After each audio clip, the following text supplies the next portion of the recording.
Joe Bonanno is back, and he has brought another book and some other wonderful recipes. No one has to be able to eat and run like a firefighter, but a fast-paced life is no reason not to eat healthy. So now there's the Healthy Firehouse Cookbook.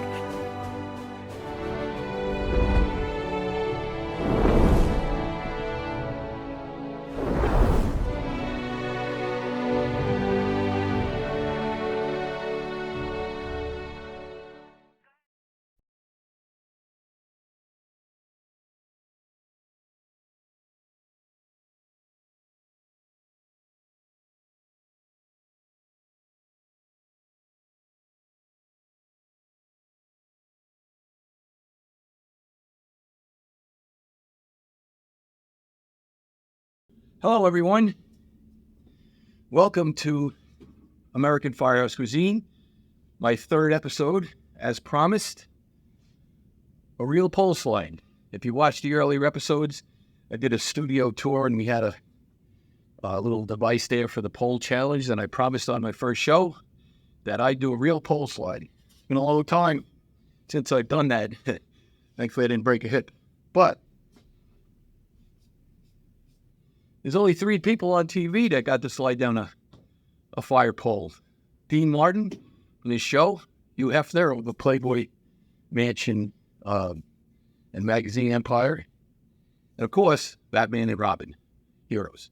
And of course, all our firefighters across the country. So hopefully in upcoming episodes, our guests will come down the pole. Real firefighters can do the pole for real. It's a little tricky if you haven't done it in a while. And the pole challenge, other guests, maybe cookbook people, restaurateurs, foodies, hopefully celebrities. We have a little device that'll lower them down. They can put one hand on the pole and wave. The website for the show, it'll be on YouTube, of course, but the website for the show will be www.American Firehouse Cuisine. I'm Joseph Bonanno, ex-New York City firefighter and Culinary Academy trained chef. So, previous episodes, I had a chef's coat on, but it's a little warm in here today, so I decided to go with a Pinellas Park fire department shirt, not New York City. I get fire department shirts from all over the country, which is kind of neat. We exchange shirts. Anyway, this is a cooking show, but we're in a very special place, a reproduced New York City firehouse. Lots of little gimmicks and stuff that I'll explain in future episodes and on the studio tour. Today, I'm making one of my very easiest and very best firehouse recipes. It's called Firehouse Bread Pudding. It's in American Firehouse Cuisine, which was my latest cookbook, which I put out for the 20-year anniversary of 9/11. Very easy recipe. To cook in the firehouse, I don't know, this one's better at home because this one has to be baked for an hour and 15 minutes. And we certainly don't want to leave baked food in an oven and go out to an alarm and come back to a burnt down firehouse, which actually happened in New York City. Engine 290 and Model 103 actually had to return to their quarters to find their quarters completely in flames. But, so the first recipe we're going to do, again, American Firehouse Cuisine, it's going to be firehouse bread pudding. Very easy, only 9 total ingredients. There'll be a screenshot at the end, and you can screenshot it, or it'll be on the website. And with Thanksgiving coming and Christmas, this is a great recipe. For you firefighters learning how to cook, people at home, this is something you're better off making at home, bring it into the firehouse, and surprise everyone for dessert. Let the older firefighters get the main meal at you and pull this out for dessert and really knock them out of the box. So, only need a few ingredients here. There is alcohol in this, but it gets burned off, so you don't have to worry about not CWI, cooking while intoxicated, or on duty or anything like that. So, one of the first things you're going to have to do is we have to plump up these raisins with the raspberry liqueur, and that's where the alcohol comes in. So we get a small pot, like so, and put it on low, very low, actually. And we're going to put the raspberry liqueur in. And then your raisins. And it's barely enough to cover the raisins. And once it heats up a little bit, all those raisins will absorb all of that alcohol, and most of the alcohol content in it will burn off. The next thing we have to do, very important in this recipe, and to get moving on it, and this is, again, I did a healthy firehouse cookbook. This one I can't qualify as healthy. It's got heavy cream. So what you want to do is you're going to take 24 ounces of bread, regular white, cheap white bread, and you let it get stale. Now, can you leave it overnight? Best thing to do is put your oven on 250 and leave it for about approximately 30 to 40 minutes on 250. Turn them. You don't want to toast them. You just want to see how stiff this is, and I'll break this up and it's just to get it stale. You can leave it out overnight, but then you got to worry about bugs and stuff like that, rats in the firehouse, that type of thing. So what you want to do is you're going to take the bread, and you can see it's very stale, and you're going to break it up into pieces approximately that big. You're not going to turn it into breadcrumbs. You just want to kind of break it into pieces approximately that big, like so. And the idea is that the bread is going to absorb some of the raspberry liqueur raisins, but most of it's going to absorb the heavy cream because it's as dry as toast now, literally. So you break this up like so. So make sure there's no bone pieces in it. And then you're going to take the heavy cream, which is, I like to, especially because I used to cook in the firehouse, I not try to keep everything where you have to use measuring cups and stuff. It's easy to just, so 4 cups of heavy cream, 4 cups each of liqueur, you just got a quart of heavy cream. And then you're just going to flatten that out and then pour that heavy cream. Try to wet the top ones because you're going to have to toss it a little bit, but try to wet the top ones like so. And of course, that's going to all drain to the bottom, and then we're going to want to toss that a little bit to keep that cream from just settling to the bottom and get to the wall. They're going to rehydrate, and they'll be as soft as pudding by the time they get rehydrated. The idea is to keep pulling this up, and you're going to do that approximately 5 minutes. Leave it for about 5 minutes like that, and approximately the same amount of time on the, and if you can look, you can see that if you go like this, there's still plenty of cream on the bottom. So you really want to keep pulling that up for about 5 minutes, get that off the bottom. Pretty much it'll all soak into that. Like you see, you can hear how dry that bread is. So you want to just keep circulating it, get all the pieces hydrated. Well, not hydrated, it's milk-grated and wet. So I don't want this to only be a fireman cooking show, firehouse cooking show. I'm trying to get the word of healthy and actually good family meals together, which is what we used to do all the time in the fire. So it's one of the most endearing things about being a firefighter. Yeah, running into burning buildings, saving lives and all that stuff, that's great. But I just watched a video on YouTube, and I like the way a firefighter said, he actually was a New York firefighter, and he said the firehouse kitchen is the center of the firehouse universe where all your problems can be solved. And that's another funny thing. A good friend of mine, Bill Bresnan, pictures up on the wall here. You can see it on the website. I don't know if this camera will take us all the way over there to see it, but you can see it, and it's hanging out in the firehouse kitchen. That's Bill on the right when he was younger. He actually drew that picture, and he says he named it the firehouse kitchen where all your problems can be solved. And that's pretty much true of pretty much anybody's house. I just did National Fire Radio this afternoon, and Jeremy Dodge, who runs that radio station, he was talking about how gathering in the kitchen, friends, family, when somebody passes away, first thing they do is what? Bring your food over to sit around and talk and get through it. And same thing with the firehouse kitchen or your home kitchen. It's a place where you bring your problems. Can we solve them all? No. Can we change them? No. But maybe we could talk about it, get it out of our system, maybe even have a laugh or two, which was pretty dynamic thing to do in the firehouse. All right, so now we're working on getting an overhead thing here for the camera, but this is actually just starting to bubble a little bit, and you can smell the raspberry tulip. They haven't quite plumped up yet. You're not looking at a boil, you're looking at just very low, very, very low. I have to turn it down a little bit. You don't let it bubble, and actually when it gets hot enough, it'll do its own thing. Now you can see most of we'll work on that for the next show. You'll see most of this is starting to soften up. You don't even hear it crunching as much when I turn it. Then again, just regular white bread. Don't try to use whole wheat bread to make it healthier or whatever. Just, I found one thing. I did go for culinary training after I retired from the fire service. And I did find one thing about I never knew how to write a recipe or how. The reason they write recipes the way they do is because they would test over and over and over again. So when you're cooking at home, people say, I don't know how to cook. Well, if you can follow directions, you can cook. So what I try to do is just follow the directions. If the directions say toss for 5 minutes, there's a reason it says 5 minutes, because it's 5 minutes. If it's 10 minutes, this will be too soaked too much. If it's too short, then it will be soaked enough. So follow the ingredients, follow the recipe, and it'll probably come out pretty good. I run into people who say they can't cook all the time. How come this didn't come out? It's not cooking fast enough. They turn it up on high, but it said not to be on high.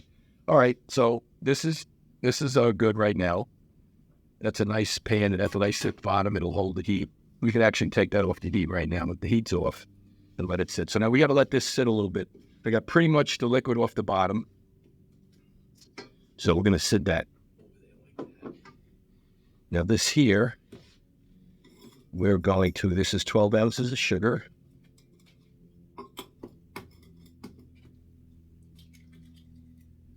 This is 12 ounces of sugar.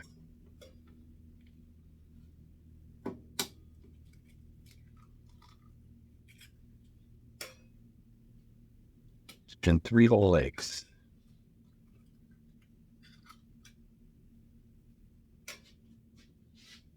All right, you get the overhead camera. That's still bubbling here. So now we're going to take the eggs, 3 whole eggs, and the sugar, and we're going to break those yolks. And then we're going to now give this a good mixing. And again, not looking to liquefy the sugar, but I want all those yolks to be in there.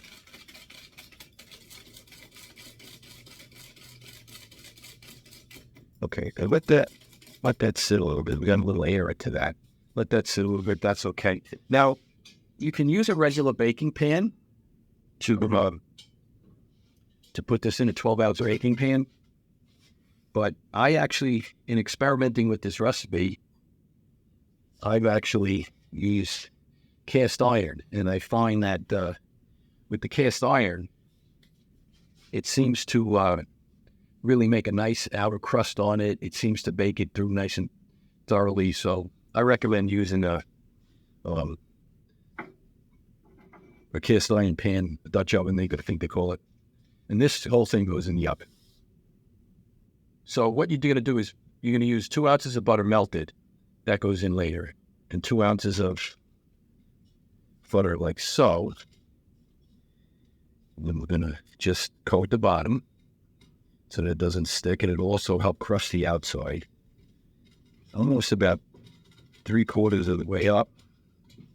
You're just going to use the whole thing in there. Don't be afraid, it's butter, I know.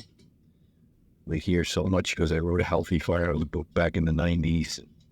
Butter, but actually met and spoke with Julia Child herself. She never used imitation butter, and she just said, everything in moderation. Butter's fine. Use the real ingredients. These are your firefighters you're cooking for, your friends and family, so I don't want to hear anybody that made this recipe and use substitute butter. Use the real thing. It's a good treat once in a while. So get that nice and coated like so.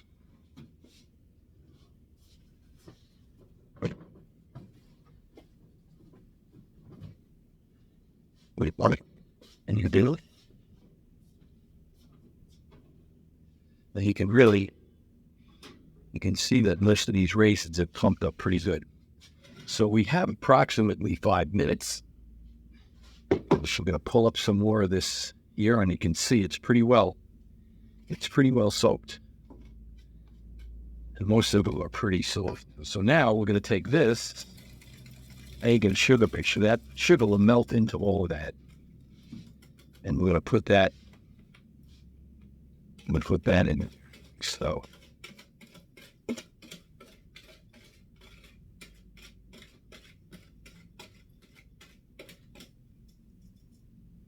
but I like to get every little bit of that Well, probably when you're young, your mother let you lick the spoon and all that, but I don't think there was any spoon licking in the firehouse, none that I know of.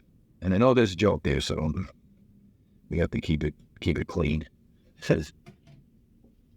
So we're ready to start to mix this in too. Now that's going to make it even more liquid to be absorbed. Okay.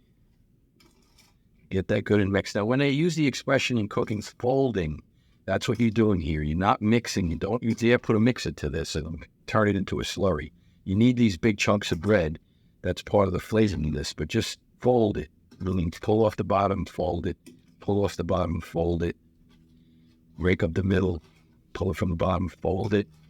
That's what folding is. We're going to use a lot of these terms. Hopefully, cooking people will piece of it.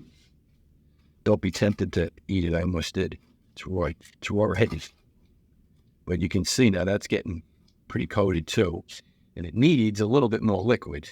And that's where the raisins and the liqueur and the rest of the butter comes in. Because we're going to finish this off. Okay, like so. Okay, so that is pretty well mixed. Now, the next thing we're going to do is, let's put the butter in now.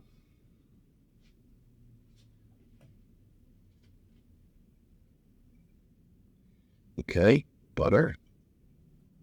Like so. That's what's in there. Rest of our raisins and the rest of the liquid. We can see that's steaming a little bit. Okay.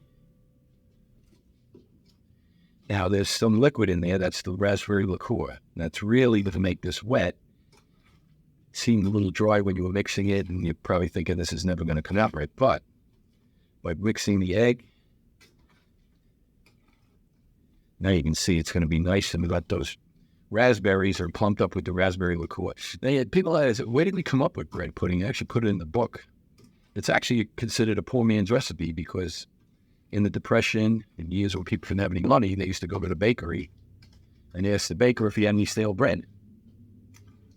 And somebody, genius, decided to do this. And when I first experimented with this recipe, I had a chef from the Waldorf Astoria help me with it. He helped me with a banana bread pudding too. That's really good. I think that's in the book too. But this one in particular, that's what he told me. He says they used stale bread. And I'm like, bread? I had never eaten bread pudding. And I said, bread? How's bread going to taste like a dessert? I mean, we worked this together. And wow. So now this is vanilla extract. Again, use the best ingredients. It's not that much you want to use pure vanilla extract. And again, that's a more liquid even. Now you can see, I wish we had the overhead thing. See, and I can hopefully describe to you how wet all of this is now. And that's, as it bakes, it's going to evaporate, and it's also going to get into all of that bread. So, again, 9 ingredients, easy to make at home, not at the firehouse. Bring it in, impress your senior firefighters, impress your friends and family, especially with holidays coming up. I mean, this is a great one. And look how easy it is. We did it in a very short period of time. Get all your ingredients in a row. We'll talk a little bit more about cooking and techniques, and we'll call it mise en place, get everything in place before you start, which I did. You could see it. It's the other way to do it, not wing it, and you go along. So, all right, so we got this is all covered with butter, ready to go there. And again, minimum stove time. That's basically the oven. It's just a little bit on the top of the stove top here, and it's basically not even cooking. It's just plumping up those raisins. Again, before we end the show, I'd like to tell everyone to go to www. American Firehouse Cuisine. There's some fun stories there. If you go back to episode 1, you'll see a tour of the studio and kind of all the fun things in here. And we'll talk about them in future episodes. Episode 2 was a 9/11 dedications. Very, very touching. I have my father and my brother's helmet up there as well as mine, and a lot of other stuff around the set, and hopefully in the future. And again, anybody interested in being a guest on the show, I'm going to send a recipe. when you go to the website, you can get a hold of me through support at AmericanFireHouseCuisine.com.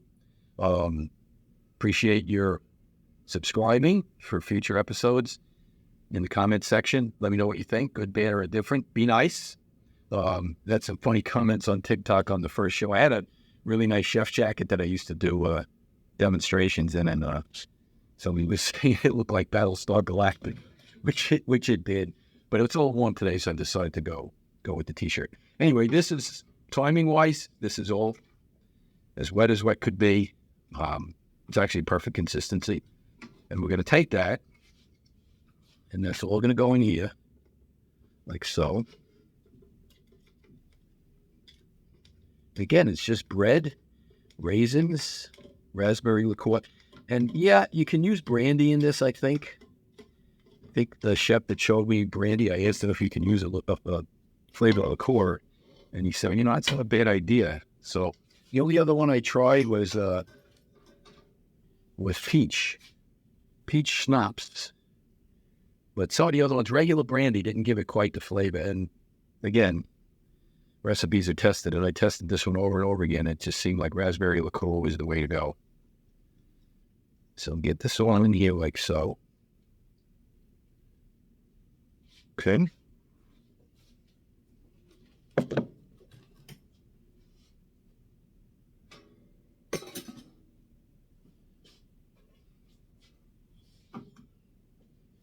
And use your,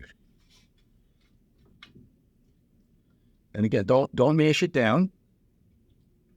Just spread it around. Make sure there's no dry pieces on the top. They'll bubble up. And how long? I prefer cast iron. Goes about an hour and 15 minutes. If you have a convection oven, it might be an hour, closer to an hour. Cooks a little bit faster in a convection oven. If you have a regular oven, you might want to go an hour, 15 minutes, especially if you're just using a regular baking pan instead of a cast iron. Cast iron really is very, very hot. I cook it covered, especially if you have a convection oven, because sometimes the top will burn. And then just cook it like that. I also suggest maybe at home, if you're doing it in a baking pan, do it covered. And what did they used to say? By the magic of TV and my little oven here, you'd have a completely finished one. And again, this is kind of what it looks like when it's done. You can actually use a skillet to do it too, is another way to do it. But this one is I made it about a month ago and tried to do a show, and this one's, you could actually sell this to the New York Rangers and they can make hockey pucks out of it. But we need this, but I wanted everybody to see a finished dish. All right, so we got some dishes to do and the show to finish. I just want to thank everybody for tuning in. We're going to work out the kinks of the show. We'll have an overhead, actually have a den overhead camera with a little bit better. This one I'm kind of doing on my own. And appreciate your comments in the comment section. Keep it nice, keep it clean. If you go to website, you can reach me at support@AmericanFireHouseCuisine.com. Got some T-shirts and stuff on there, hats if you want, with the American Cuisine Firehouse Cuisine logo. The reason I called it cuisine is because, and not cooking, because I've worked with so many firefighters that were just on top, could have competed with any chef in the country as far as how they cook.